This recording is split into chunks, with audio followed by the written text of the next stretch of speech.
Classification of macrolide drugs. Macrolides are widely used antibiotics known for their broad-spectrum activity, particularly against respiratory and atypical infections. Let's explore their types, how they work, and their unique roles in treating infections. First generation, the pioneers of macrolide therapy. Examples: Erythromycin, spectrum of activity, effective against gram-positive bacteria, Streptococcus spp, Staphylococcus spp, and some gram-negative bacteria, Haemophilus influenza. Covers atypical pathogens like Mycoplasma pneumoniae, Chlamydia trachomatis, and Legionella pneumophila.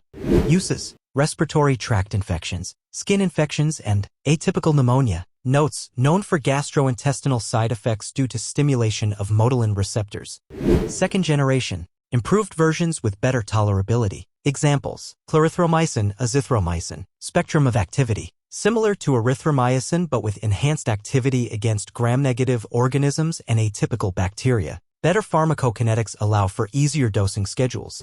Uses: Clarithromycin, Helicobacter pylori eradication, respiratory tract infections, and skin infections. Azithromycin, community-acquired pneumonia, chlamydia, gonorrhea, and traveler's diarrhea. Notes: azithromycin's long half-life allows for short treatment courses. Macrolides advanced, designed for resistant pathogens. Examples: Telithromycin, spectrum of activity, effective against macrolide-resistant Streptococcus pneumoniae and other respiratory pathogens.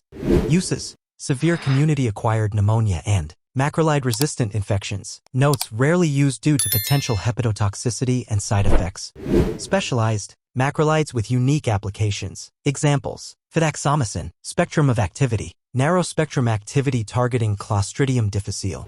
Uses: treatment of Clostridioides difficile-associated diarrhea, CDD. Notes: minimal systemic absorption, making it highly effective for gastrointestinal infections. Mechanism of action: target, bind to the 50S ribosomal subunit, inhibiting bacterial protein synthesis. Result: prevent bacterial growth, acting as bacteriostatic or bactericidal at high concentrations. Key side effects and precautions. Common side effects: nausea, vomiting, abdominal pain, QT prolongation, risk of arrhythmias. Hepatotoxicity, rare but serious. Precautions: avoid in patients with existing heart conditions or taking other QT prolonging medications. Clinical advantages. Why macrolides are often chosen: broad-spectrum activity covering atypical pathogens, well-tolerated compared to many other antibiotics, convenient dosing regimens, especially azithromycin. Conclusion: macrolides are versatile antibiotics with a wide range of applications, from respiratory infections to GI-specific uses like C. difficile. As with any antibiotic, use them wisely and under medical supervision for the best outcomes. Share your experiences or tips for managing symptoms in the comments below. Don't forget to hit like, subscribe, and turn on the notification bell for more helpful health tips. Stay informed and take care of your health.